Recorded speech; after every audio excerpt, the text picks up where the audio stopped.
Hey everyone, welcome back to the channel. In today's video, I'm going to try to fix a leaky dishwasher. See, I have my dishwasher here, right down there.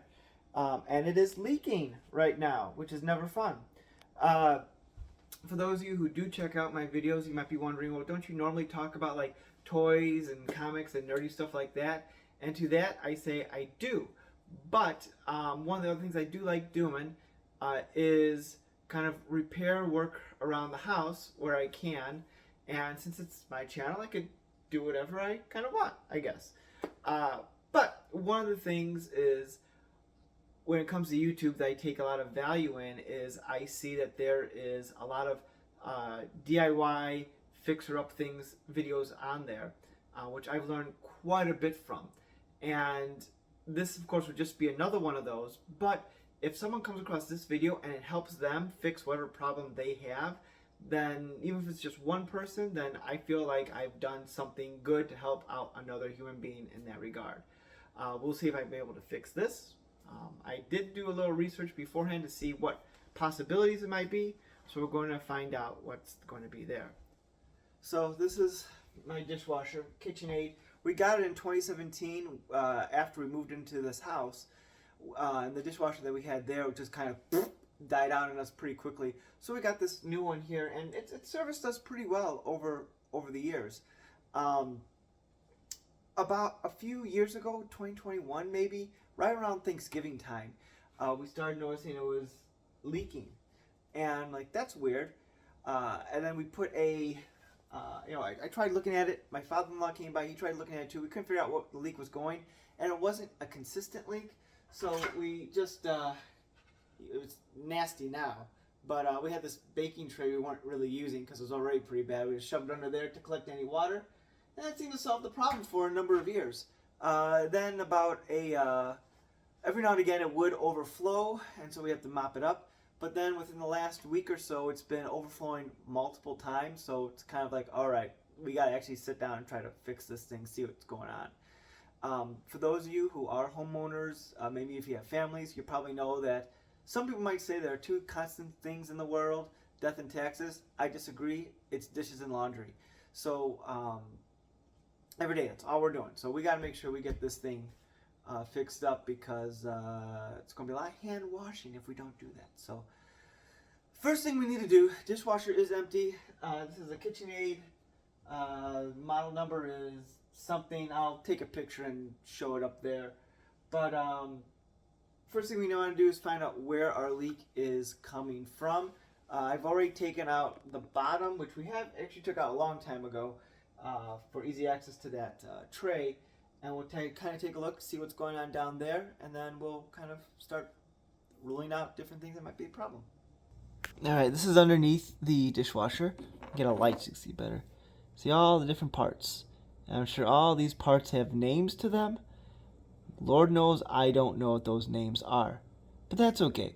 We're trying to find out where the leak is going. You can see where the tray was over here. We had it like all around here. I want to say the leak was coming from here originally, but I could be wrong. So we're going to do a quick run of the water and see what we have going on. Okay, this thing has been running about 20 minutes now. And I could see there's some leaks coming down here.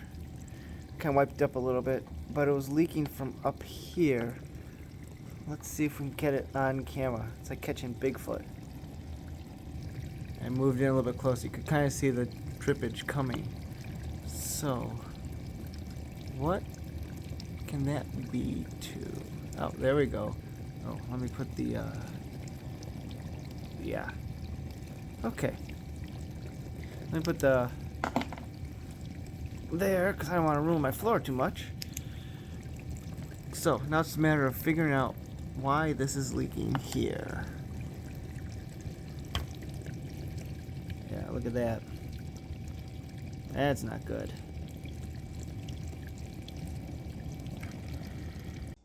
Okay, that piece was connected to the slope valve here. I don't know if you can hear it.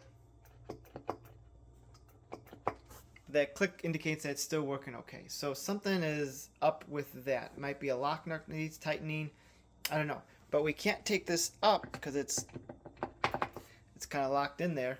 Not locked. It's stuck in there. Not stuck in there. I don't know. It's supposed to do that. But we're gonna have to undo it from the bottom. So we'll do that here in a moment.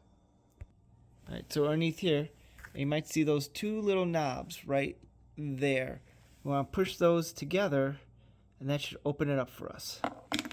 Let's see if we can do it.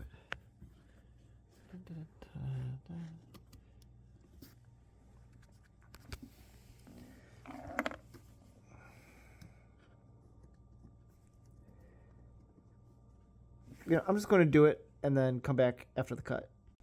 Okay, so I got it open, and almost immediately this part comes out. This is the part that, this is where the float valve comes, hits, and causes to go up and down to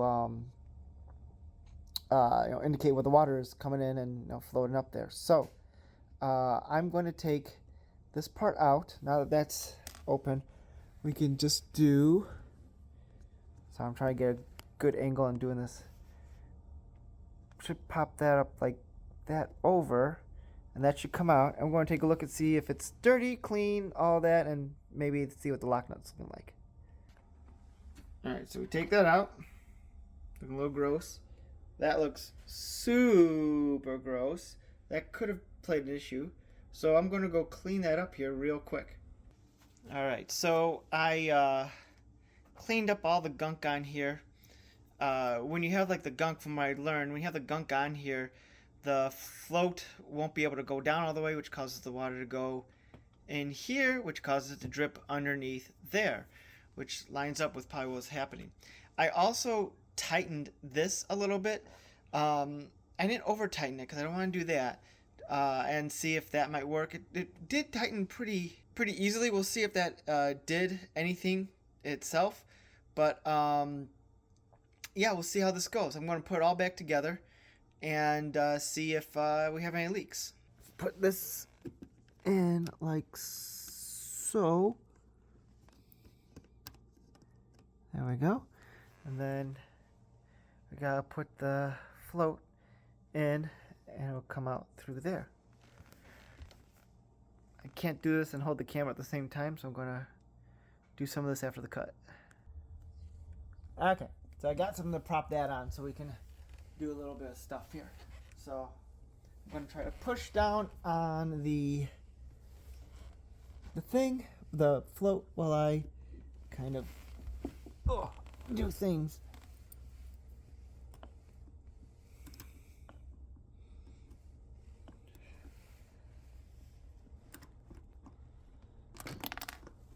Great. Alright. Got that in, but this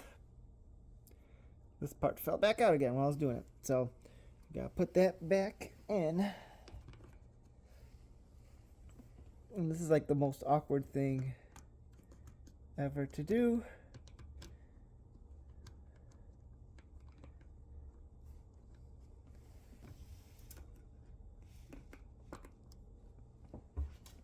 Lift that up. There we go. Got back in. So we push that kind of. Okay. We're clicked back in. Alright, we're back. Clicked back in.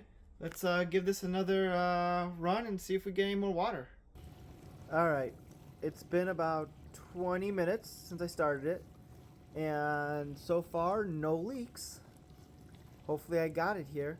It was about 20 minutes before when I tested it and it started leaking, so I'm going to let this run the entire cycle. I think the entire cycle is like a little over an hour or something like that. I don't know why I did the regular cycle instead of a short one. I guess just to make sure what we usually use actually does it. So I'm going to let it go a little bit longer and see if we maintain this. Alright, it's been about 50 minutes since we started, and so far no leaks. No leaks. The floor here is bone dry. I think we might have done it. Alright, so the leak is done. It looks like it's fixed up. I'm going to let this run its entire cycle. There are no dishes or anything inside here. to make sure it doesn't leak anymore. I hope you found this video helpful if you're having a similar sort of issue. Me, once this cycle is done, I have a ton of dishes that I need to do. If you like this video and you want to see me do more of these kinds of things without burning down the house, please feel free to comment.